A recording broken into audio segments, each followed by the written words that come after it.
자, 컨버스 한번 보겠습니다. 여러분 교재 105쪽이 되겠습니다.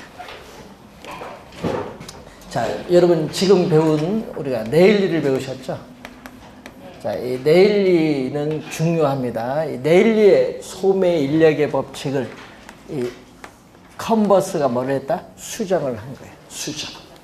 예, 수정된 소매 인력의 법칙이라고도 하는데 또 작년에 또 이론이 또 출제를 했었죠. 자, 컨버스의 분기점 모형.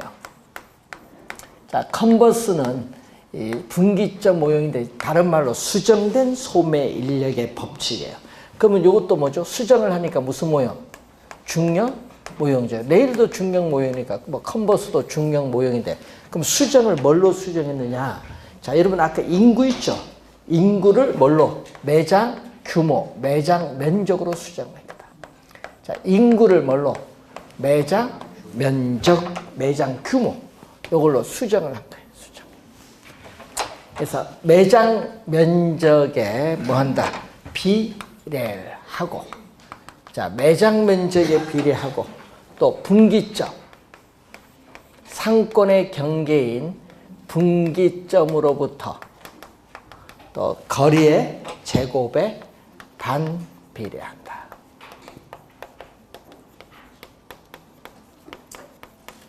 자, 뭐 다른 건 관련 없는데 뭐만 바뀌었어요? 인구를 매장 규모, 매장 면적으로 수정을 했다. 그러면 예를 들어서 우리가 A 쇼핑센터, 자, A 쇼핑센터에 있어서의 매장 면적 1000제곱미터다. 자, 우리가 B 쇼핑센터, 자, B 쇼핑센터의 매장 면적이 얼마? 9000제곱미터다. 그러면 여기가 크죠?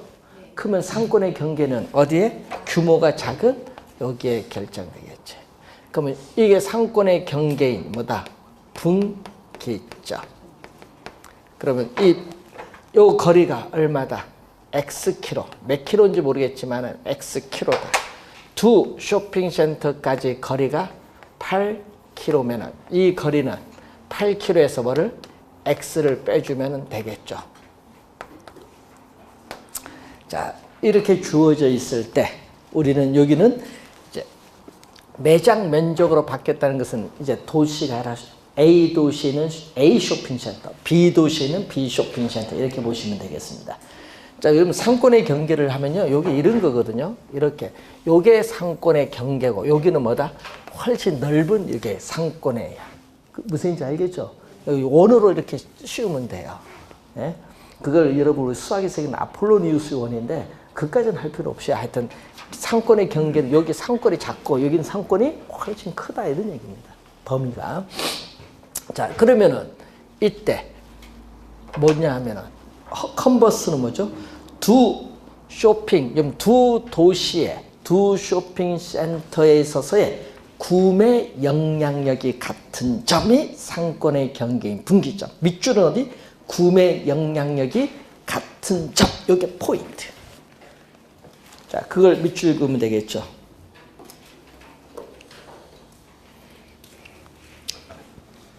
그러면 A 쇼핑센터가 미치는 구매 영향력. 자, 여러분 A 쇼핑센터가 미치는 구매 영향력은 매장 면적의 뭐다? 매장 면적의 뭐? 비례. 거리의 분기점, 여기서 거리 제곱의 반비례. 요거는 A 쇼핑센터가 미치는 구매 영향력. 그럼 B 쇼핑센터가 미치는 구매 영향력은 얼마? 매장 면적 얼마?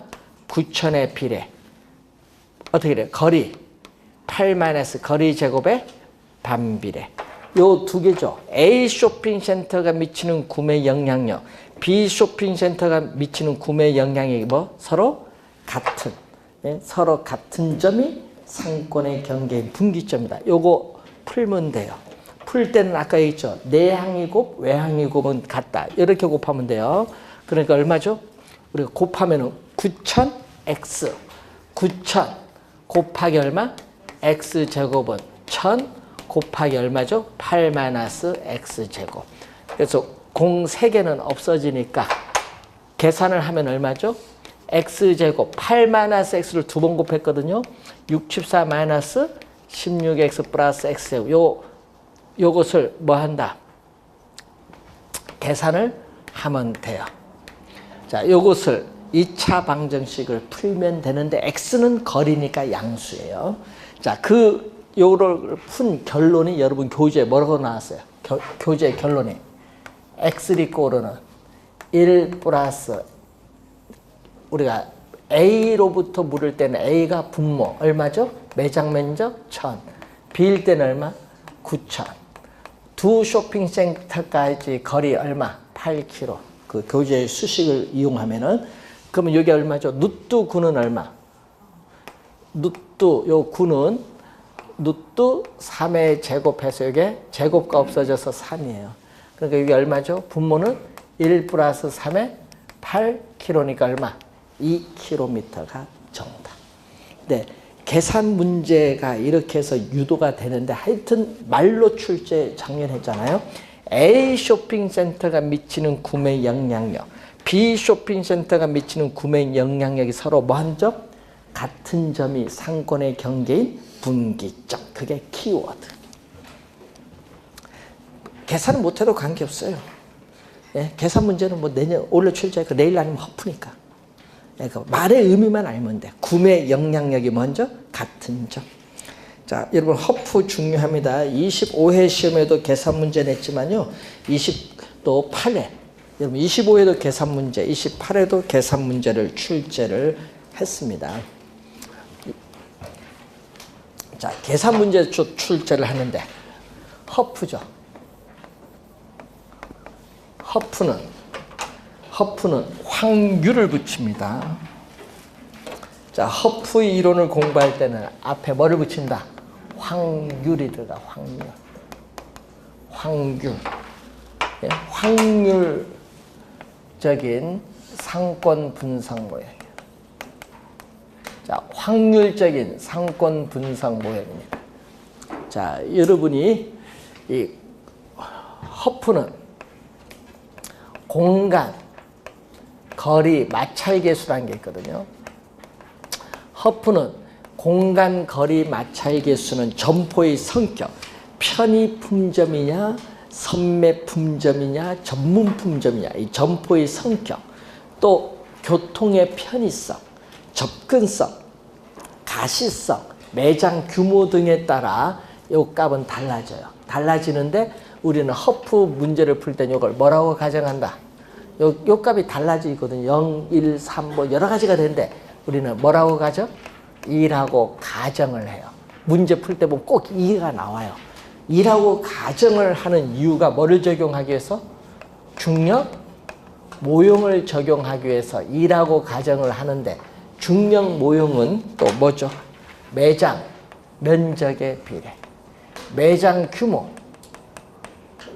매장 면적에 비례하고 또 거리의 제곱에 반비례한다. 이 수식을 이용하기 위해서 그렇죠. 자, 요거는 우리가 15회 시험에 출제를 했는데 그때도 요걸 뭐죠? 요걸 바꾼 거야. 비례와 뭐를 바꿔버렸다 또 반비례를 바꿔서 출제했어. 거리 제곱이 나온 건 다 반비례입니다. 거리 제곱은 다 뭐다? 반비례. 자, 우선은 매장. 여기는 내일리는 도시 단위를 기준을 해요. 여기는 매장, 점포 단위를 기준. 자, 매장, 점포 단위를 기준해서 분석하는 게 뭐다? 허프 모형. 자, 그러면은 허프는 자, 예를 들어서 자, 소비자 거주지의 인구, 여러분 소비자의 거주지의 인구가 20만 명이다.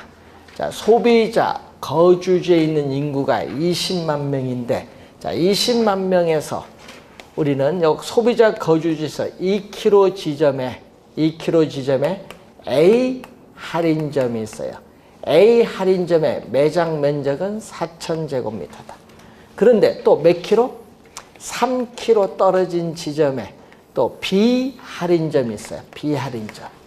자, B 할인점의 매장 면적은 9,000제곱미터다. 자, 이렇게 주어졌습니다. 자, 그러면은 여기서 우선 소비자 거주지에 있는 20만 명이 이 A 할인점을 방문해서 물건을 경험적으로 살 확률을 구하는 거예요. 그래서 확률적인 상권 분석 모형이에요. 경험적으로 A 할인점을 방문해서 물건을 살 확률이 몇 프로인가 이걸 구하는 거예요. 그럼 그것은 뭐에서 결정된다? 요거 두 번 출제해서 22회와 29회 작년에 출제했는데 뭐죠? 소비자 거주지에서 A 할인점까지 뭐? 거리.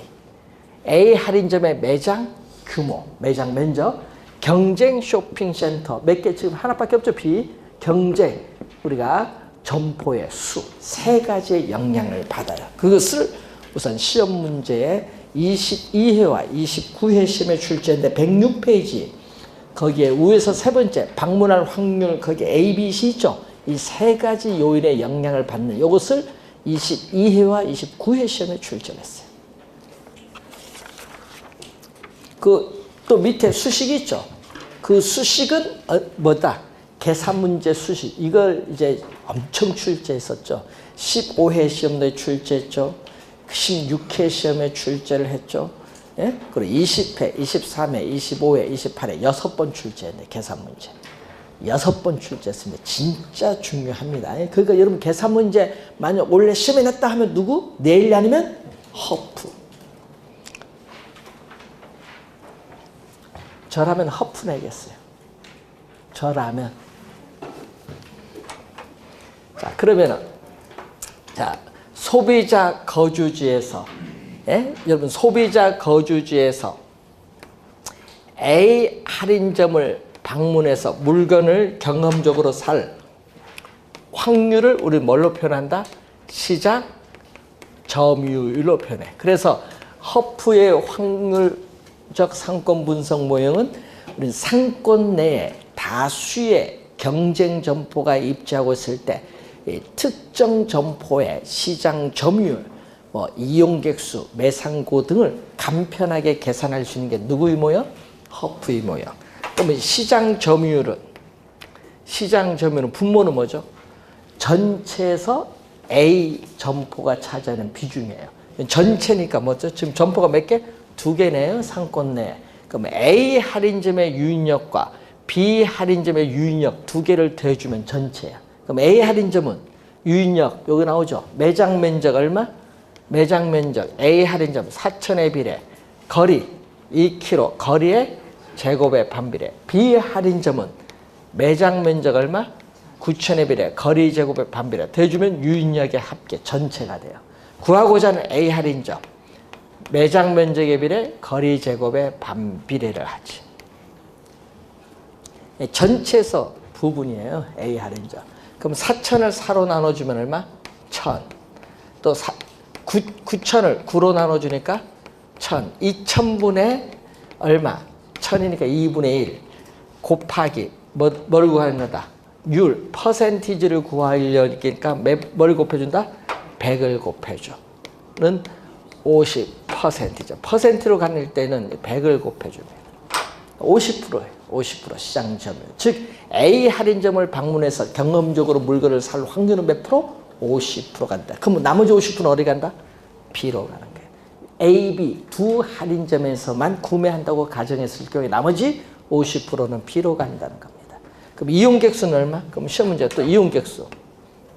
그럼 시장 점유율을 항상 요것부터 먼저 구해야 돼. 항상 여러분 계산을 할 때는 시장 점유율을 제일 먼저 구해야 돼. 문제를 풀려면. 그럼 두 번째 이용객 수를 구할 때는 이용객 수는 소비자 거주지 얼마? 20만 명. 20만 명 중에 몇 프로가 이용한다? A 할인점 50%가 이용되니까 얼마? 10만 명이 이용객 수. 그럼 나머지 20만 명의 10만 명은 뭐를? B 할인점을 이용한다. 그 내용. 시험 문제 계산 문제 내면 요거거든요. 이 수식을 이용한 문제를 계속 출제를 한다는 겁니다. 자, 그러면 여러분들은 이제 요걸 이제 봤으니까 이제 시험 문제에 여러분이 또 여러분 약간 어렵게 틀리다고 이제 내야겠죠, 또. 그러면 1km 지점에 1kg 지점에 C 할인점이 들어선다. 그럼 어떻게 돼요? 1kg 지점에 C 할인점이 들어서면은 고객을, 상권은 고정돼 있잖아요. 상권은 고정된 상권 내 점포가 들어서면요, A 할인점 고객도 올 것이고 B 할인점 고객도 올 거 아니에요. 그러면 여기 증가한 만큼 두 할인점의 고객은 뺏긴 거야. 그렇죠? 이걸 뭐냐? 제로섬 게임이야. 증가한 만큼, 여기 증가한 만큼 여기서 뺏긴 거 감소하니까. 이런 전쟁을 우리 뭐라고 한다? 제로섬 게임이라고 해. 제로섬 게임. 그래서 고정된 상권을 놓고 경쟁하는 제로섬 게임이야.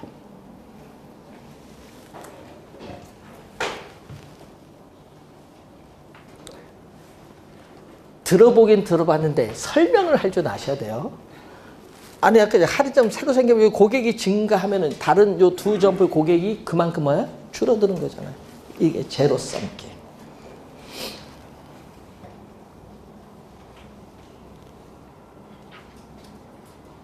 자, 그래서 여러분 프린트 14번 보시면은 허프의 확률 모형으로 한 지역에서 각 상점, 이 각 상점의 시장 점유율을 간편하게 계산할 수 있죠.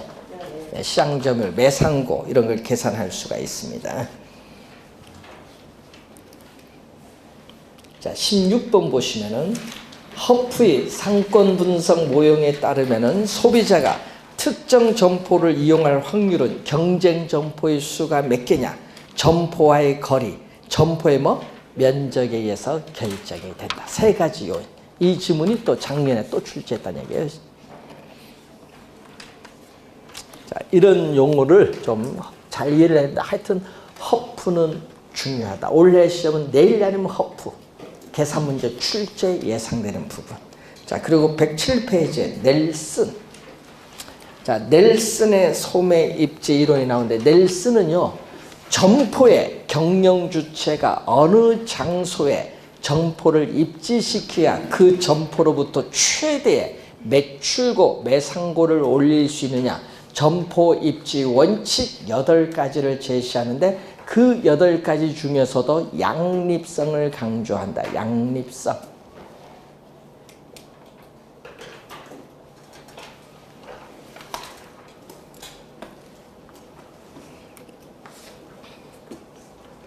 양립성은 서로 보완관계에 있는 상품을 판매하는 인접 점포들 간의 고객을 서로 주고받으면서 매출을 올리는 거예요.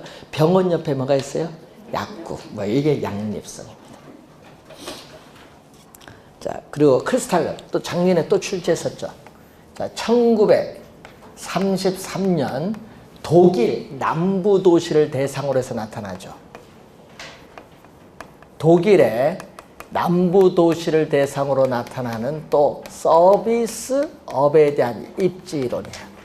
서비스업에 대한 입지로서 나타난 이론이 바로 크리스 탈러의 중심지 이론이다.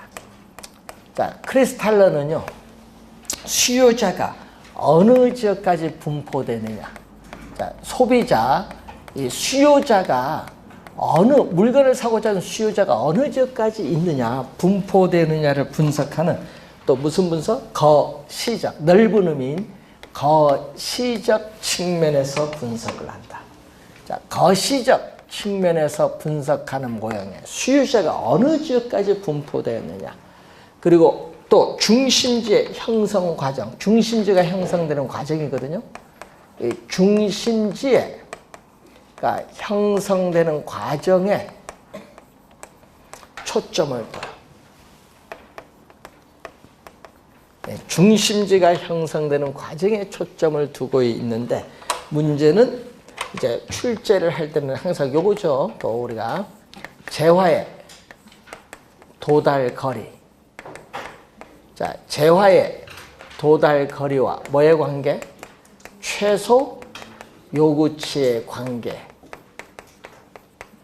네, 이것을 설명하는 이론. 자, 그럼 용어를 잘 알아야 됩니다. 여기서는 중심지란 용어는 뭐냐? 중심지는 재화와 서비스를 생산을 해서 고객이 존재하는 지역인 배후지에 공급을 할 수 있는 중심의 기능을 가지고 있는 장소를 뭐라고 해요? 중심지. 중심지의 개념이에요. 그러면 재화의 도달거리, 여기 중심지거든요. 여기 중심지에 점포들이 있는데, 그러면 이 중심지에서 생산된 재화나 서비스를 고객이 존재하는 배후지에 어디까지 공급할 수 있냐? 공급할 수 있는 요 최대한 있죠? 공급할 수 있는 최대한의 이 거리를 뭐라고 해요? 공급할 수 있는 이 최대한의 이 거리를 뭐라고 해요? 재화의 도달거리예요. 즉 무슨 얘기냐? 이 중심지, 요 중심지의 활동이 제공되는 공간적 한계를 말하는데, 문제는 어느 기능에 대한 수요가 뭐가 될 때까지 0. 여러분 요거 넘어가면 마이너스니까 공급 안 하지. 0이 될 때까지 공급하잖아요. 어느 기능에 대한 수요가 0이 되는 지점까지의 거리를 뭐라고 한다? 재화의 도달 거리 범위예요. 이게 바로 재화의 도달 거리 범위를 말합니다. 자, 그런데 이 중심지에 있는 이 점포들이 도산, 망하지 않고 생존, 살아남기 위해서는 매출액이 최소 얼마 이상이 돼야 돼.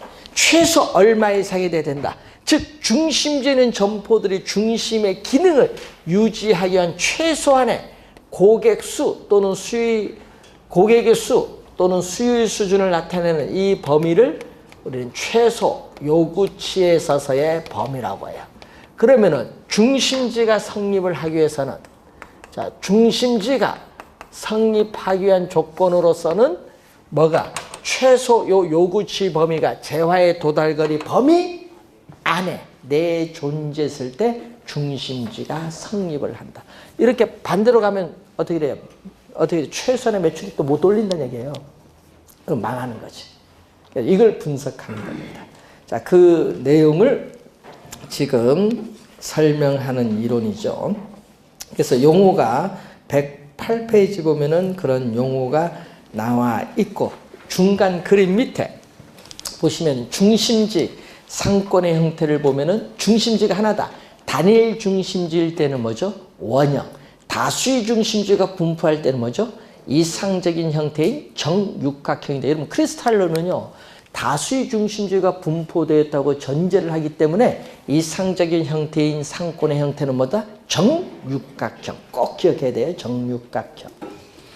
자, 중심성의 상대적 크기에 따라서, 여러분 중심성의 상대적 크기에 따라서 우리는 고차원 중심지, 중차원 중심지, 저차원 중심지로 우리가 구분을 해요. 자, 고차원 중심지는 중심지 기능이 먼 지역에까지 영향을 미치면 고차원 중심지. 예를 들면 백화점. 저차원 중심지는 중심지 기능이, 요 중심지의 기능이 가까운 지역에만 영향을 미쳐. 편의점, 편의품점. 근데 중차원은 우리 일정한 범위에 영향을 미치는 학교의 학군. 이런 것은 중차원 중심지. 이렇게 보시면 돼요.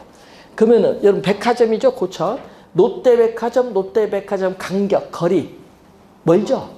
네, 고차원 중심지와 고차원 중심지 간의 간격은 멀어요. 고차 중심지 수는 적어요. 그리고 백화점 규모 커요. 고차 중심지의 규모는 크고 다양한 중심의 기능을 가지고 있어요.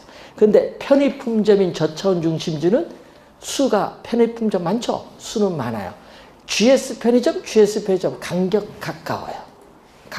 규모 작아요. 네? 그러면 고차원 중심지에 가까이 가면요, 저차원 중심지가 고차원 중심지에 가까이 가면은 망해요. 그래서 고차원 중심지에 저차 중심지에 있는 점포들이 가까이 가면 그 수는 점점 줄어요. 그래서 이렇게 수가 점점 줄어들기 때문에 무슨 형태? 피라밋 형태를 띠게 된다는 거예요. 중심지 이론의 내용에 나와 있죠. 자, 그런 것을 이제 여러분 보시면 되는 건데, 그래서 이 중심지의 형성 과정이 이렇게 오거든요. 자, 중심지 형성 과정을 보면은, 자, 이게 가운데 여기 중심지인데 여러분 중심지에서의 재화나 서비스를 이 원이 뭔지 아세요? 원이 상권의 범위야. 요까지는 공급이 돼요. 그럼 이렇게 공급을 이렇게 되거든요. 이 상권의 범위까지는 요 중심지에서 생산된 재화나 서비스가 공급은 원은 되는데 중요한 건 요 공급 안 되는 적이 있어요. 요 범위는 공급이 된다 안 된다? 안 돼요. 공급이 안 돼요. 그래서 이것을 우리는 뭐라고 하죠? 배후지 뭐다? 외접. 밖에서 뭐 한다? 접하고 있잖아요. 외접형은 재화나 서비스가 미도달되는 지역이 발생하고 있다. 되겠죠?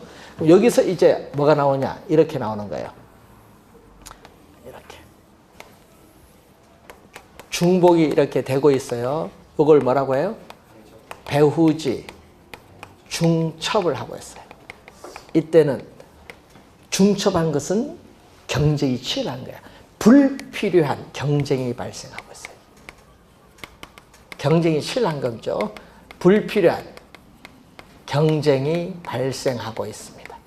여기서 이제 뭘로 오냐? 이렇게 오는 거예요. 이제 무슨 형태? 중심제가 지금 세 개 예를 들어놓은 거거든요. 그러니까 다수의 중심제가 이렇게 있을 때는 이상적인 게 아까 뭐 다수의 중심제가 분포될 때는 이상적인 형태가 무슨 형태? 정육각형. 그럼 여기 중심지잖아요. 그럼 이 중심지에서 생산된 재화나 서비스가 이렇게 요 상권의 범위에 다 이렇게 공급이 돼요. 뭐가 없다? 빨간 게 없어요. 모든 전역에 상권, 모든 전역에 재화나 서비스가 다 공급이 돼요. 그래서 이 정육각형이 이상적 모형이거든요. 이게 배후지, 완결형. 배후지 완결형으로서 경쟁이 뭐가 돼? 최소화가 돼. 경쟁이 최소화가 되는 이 배후지 완결형. 무슨 형태? 정육각형. 이게 바로 다수의 중심지가 분포되는 경우에는 이 정육각형이 이상적인 형태의 상권이에요. 정육각형. 크리스탈로 나오면은 여러분 머릿속에 뭐? 정육각형. 딱 띄어. 이게 중심지가 형성되는 과정. 이렇게 형성되는 과정을 설명한 학자가 크리스탈러다 이 말입니다. 정육각형 잘 기억해 두시고, 그래서 이 크리스탈러 이론은 한계를 가지고 있어요. 유사한 상품을 판매하는 점포 있죠. 유사한 상품을 판매하는 점포들이 도심에 한 곳에 모여있다. 직접 모이는 거 직접이거든요. 도심에 모여있다. 집적되어 있는 형상을 설명하지 못하는 한계를 가져요. 자, 우선 그 내용이 어떻게 돼요?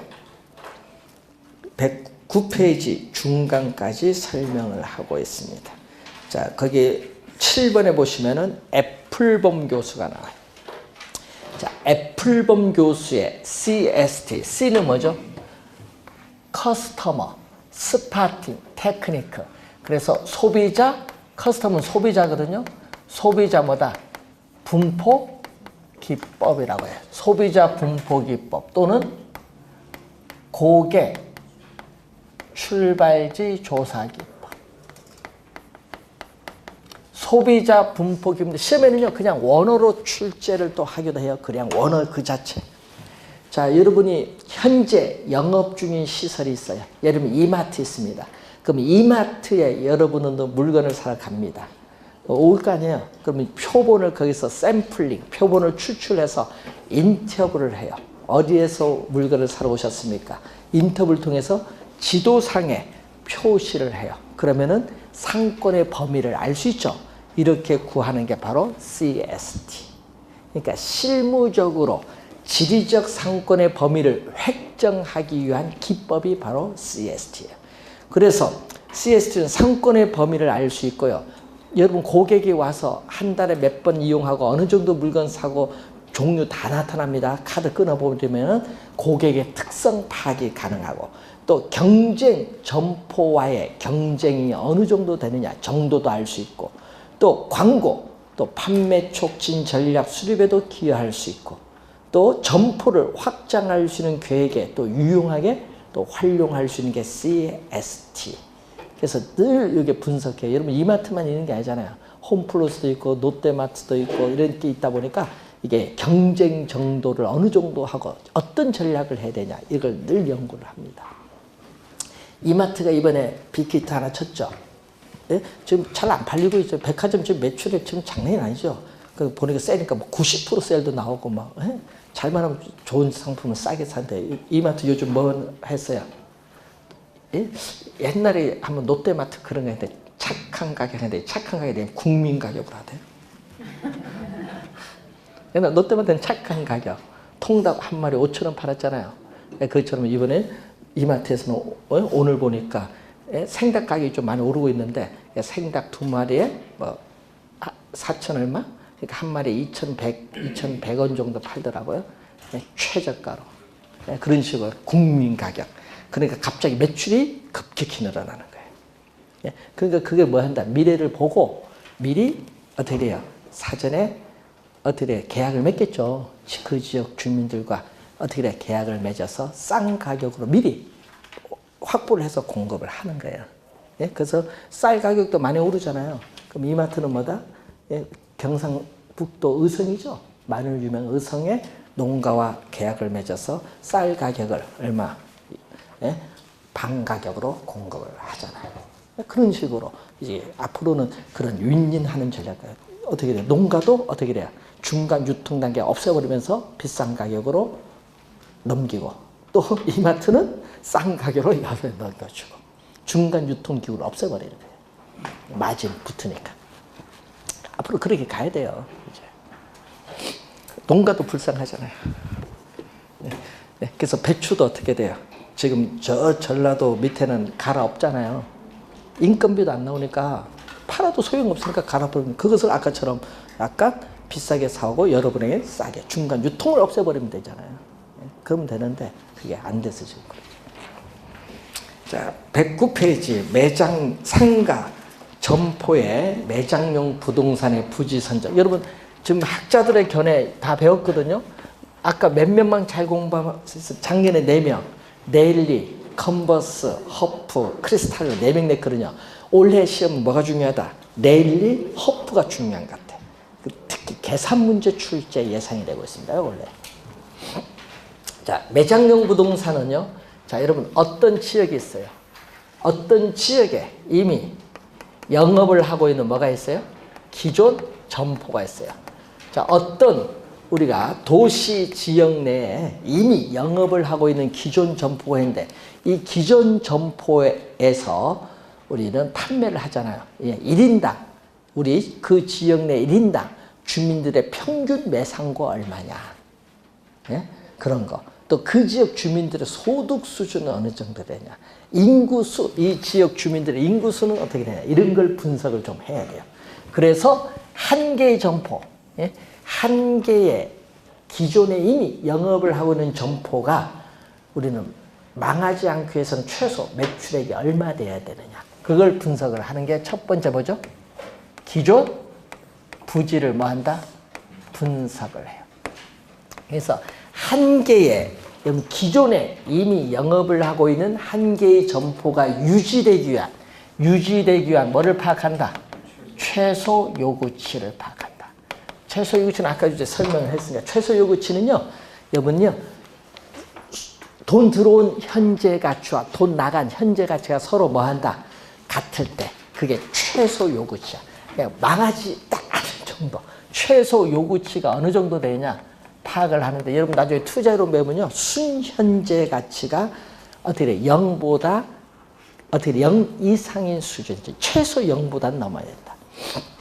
자, 분석을 해서 두 번째는 여러분 기존의 점포가 목표로 하고 있는 시장에 도달하고 있는 충족시켜주고 있는 도시인가 충족시켜주지 못하는 도시인가를 분석을 해요.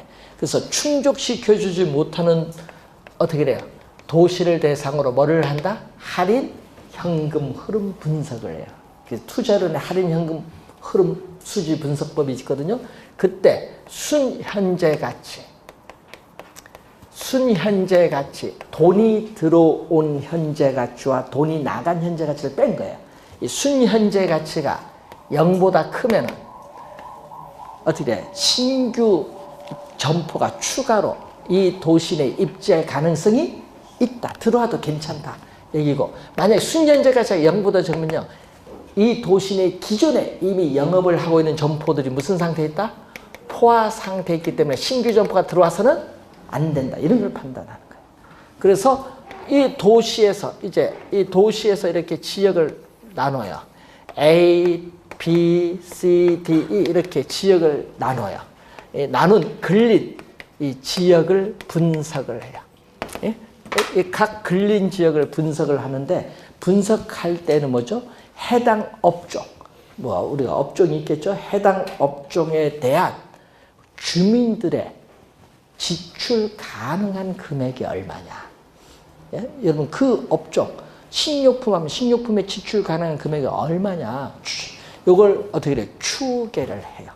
추계를 해서 이제 여기서 하나를 선정을 해야 돼. 요거 D를 선정한다. 이렇게. 뭐를? 분석을, 5개 다 분석을 해야 될 거 아니야. 그래서 대상, 근린 지역 하나를 뭐 해야 된다? 선정을 해야 돼. 이렇게. 선정. 그러니까 항상 넓은 곳에서 좁게 들어오는 거예요. 항상 분석할 때는 뭐다? 넓게 해서 뭐다? 좁게. 그러면 선정을 할 때는 뭐죠? 위에 세 번째, 근린 분석 단계에서 나타난 해당 업종에 대한 주민들의 지출 가능한 금액과 첫 번째 분석한 한 개의 점포가 유지되기 위한 최소 요구치 그 차액이 가장 큰 지역을 선정해야 돼. 가장 큰 지역을 선정을 해야 되는데, 만약에 이 순현재 가치 차이가 이 지역마다 순현재 가치 차이가 거의 없다, 미미하다. 그럴 경우에는 신규 대상 점포의 경쟁력이 경쟁하는 점포의 경쟁력보다 강한 곳을 선정을 해야 돼. 경쟁력이 높은 걸 선정해야 된다는 얘기예요. 자, 그래서 여기 선정을 하면은 이 지역에 어디 들어갈 거냐? 이 지역 내에서도 나는 이 장소에 신규 점포 들어가야겠다. 예? 그래서 뭐를 선정? 신규 점포가 들어설 뭐를? 대상 부지를 선정을 하죠. 여러분, 신규 점포가 이 지역에 들어가면요, 기존 점포도 있을 거 아니에요. 그럼 신규 점포가 들어가면 동일 예산의 기존 점포 매출이 줄어들 수도 있어요. 그렇기 때문에 항상 신규 점포가 들어갈 때는 그 신규 점포가 속해 있는 회사 전체 수익 극대화를 고려해서 선정을 해야 돼. 왜? 기존 점포의 매출이 줄어들 수도 있으니까. 그래서 항상 뭐를 선정? 우리는 최대의 수익을 창출하는 부지를 선정을 해야 돼. 자, 순서죠. 이 순서 아직 출제는 안 했어요. 순서. 가끔 순서 묻는 문제는 점수를 주려고 내는 겁니다. 그런데 선정을 하면 어떻게 돼요? 가능매상고. 자, 여러분, 이 신규 대상 점포가 들어설 부지를 선정하면은 이 선정된 대상 부지의 가능 잠재 매상고가 얼마냐? 여러분, 가능은 포텐셜 번역한 건데 가능 매상고, 잠재 매상고가 얼마냐? 추계하는 방법이 몇 가지 나온다? 4가지가 나와요. 자, 비율법이 있어요. 자, 비율법은 주관성이 가장 많이 개입되는데, 여기에 신규 대상 점포가 들어설 부지예요.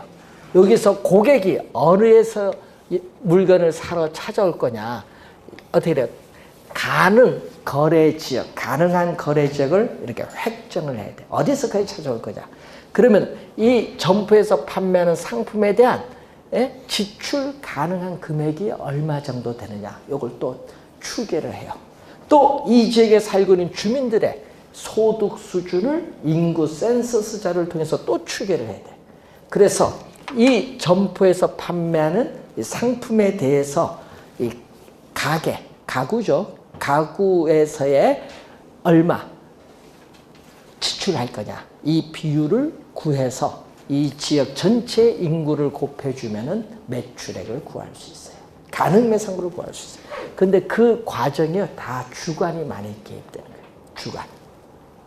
자, 비율법이고 또 유추법이라는 게 있거든요. 그럼 유추법은요, 이걸 갖고 분석을 안 해요. 신규 점포 갖고 분석을 하는 게 아니라 이 신규 점포가 들어설 지역에 분석할 때는 다른 걸 분석해. 이걸 분석하는 것이 아니라 신규 점포가 속해 있는 동일 회사 내 유사 점포, 그래서 유사 점포 비교법이라고도 해요. 네? 유비법. 유사 점포 비교법이라는 얘기예요. 유사 점포를 가지고 이 지역의 시장과 고객을 분석해서 요 신규 대상 점포의 가능 매상고를 구하는 게 유추한다. 자, 그리고 중력 모형이라는 게 있어요. 자, 중력 모형은 여러분 같은 지역 사회 내에, 여러분 같은 지역 사회 내에, 그럼 광명이다. 그럼 같은 지역 사회 내에는 어떻게 돼? 경쟁 점포들이 여러 개 존재합니다. 그러면은 그 경쟁 점포들이 여러 개 존재할 때 우리는 각 점포의 이론적 측면에서의 매상고와 실제 매상고가 같을 수가 있어요? 여러분, 이론적 측면에서의 매상고와 실제 판매했을 때 매상고가 같은 경우가 없지. 거의 뭐 한다? 예? 차이가 있겠지. 뭐 같은 경우 없지, 뭐 차이가 있어요. 이 차이를 뭐 해줘야 돼? 조정을 해줘야 돼. 차이가 있으니까 이 차이를 우리는 수정, 이미지 개수를 가지고 조정을 해요. 조정을 해서 우리는 각 점포, 동일 지역 사회 내 각 점포에 뭐를 조정을 해서 우리는 이론적 매상고를 결정해줘요. 이론적 매상고를 결정을 해주는데, 이렇게 결정을 해주는 것을 우리는 중력 모형인데, 이것은 여러분이 말로 설명하는데 이것도 계산이에요. 수식이 상당히 복잡해요. 예? 그래서 여러분이 이론적 매상고를 결정해 주는 거. 자, 그러면 회귀 모형은 회귀 분석 모형이죠. 자, 통계적 기법을 이용합니다. 자, 회귀 모형은요, 다중 회귀 분석 모형이에요. 그래서 y 이꼬르는 a 플러스 b1 x 이렇게 가서 bn x 이러한 다중 회귀 분석 모형인데, 이때 y는 무슨 거죠? 영향을 받는 무슨 변수? 영향을 받는 종속 변수죠. 종속 변수인데 무슨 점포? 대상, 신규 대상 점포에 잠재 가능 매상고 얼마냐, 이걸 우리는 추정을 하고자 해요. 근데 이 가능 매상고에 영향을 미치는 변수가 여러 개 있네요. 여러 개. 어떤 게 있어요? x1, x2, 뭐 xn. 영향을 미치는 이 변수를 무슨 변수? 독립변수. 요 매상고에 영향을 미치는 독립변수 어떤 게 있어요? 독립변수에는 대표적으로 여러분이 그 지역 주민들의 소득 수준, 인구, 또 경쟁 점포의 수, 교통의 편의성, 접근성, 가시성, 매장 이미지 상당히 많이 있어요. 여러 독립변수와 이 종속변수의 관계를 통계적 기법을 가지고 분석하는 게 무슨 모형이죠? 회귀 모형입니다. 자, 111페이지 중간에 그 니은의 체크리스트인데, 자, 여러분 이 지금 가능 매상고 추계하는 네 가지 방법은 규모가 큰 점포를 분석할 때 이용하고, 규모가 작은 점포를 분석을 할 때는 체크리스트를 활용하죠. 그래서 여러분이 네 가지 저 분석 방법을 보조하는 자료로서 많이 사용을 하는 게 체크리스트. 우리 요거 하죠. V표만 하죠. 체크리스트. 예, 이겁니다. 그래서 우리는 우리 신규 대상 무지의 특성을 여러 가지 측면 다각도로 활용할 수 있는 장점이 있는 게 체크리스트법이다. 이렇게 보시면 되겠습니다. 자, 시험 문제는 엊그제지만 레일리, 허프 계산 문제를 늘 염두에 두셔야 됩니다. 그리고 이제 학자들의 견해가 나오죠. 지금 이제 상권 분석 모형 처음 이제 배웠어요. 이제 배울 게 이제는 공업 입지론인데 작년에 출제했어요. 공업 입지하면 또 최초가 베버야. 또 이 베버가 또 작년에 아까 4명 학자에 베버를 넣어서 5명 학자를 작년에 출제했는데, 베버는 작년에 출제를 했어요. 그럼 원래 출제를 안 해요. 그럼 베버는 출제하지 않고 뭐를 출제하겠어요? 이 공업 입지와 관련해서 지역의 경제 기반 이론 쪽에서 우리 묻지 않을까 원래 시험은 보는데, 자, 그 내용이 이제 여러분 111페이지에 나오는데, 그래도 최초니까 공부는 해야겠죠. 그래서 최초의 그 공업 입지 이론을 주장한 베버 이론, 경제 기반 이론, 그리고 도시 내부 구조 이론, 또 학자들의 견해가 나오는데 이것은 잠시 쉬고 설명하겠습니다.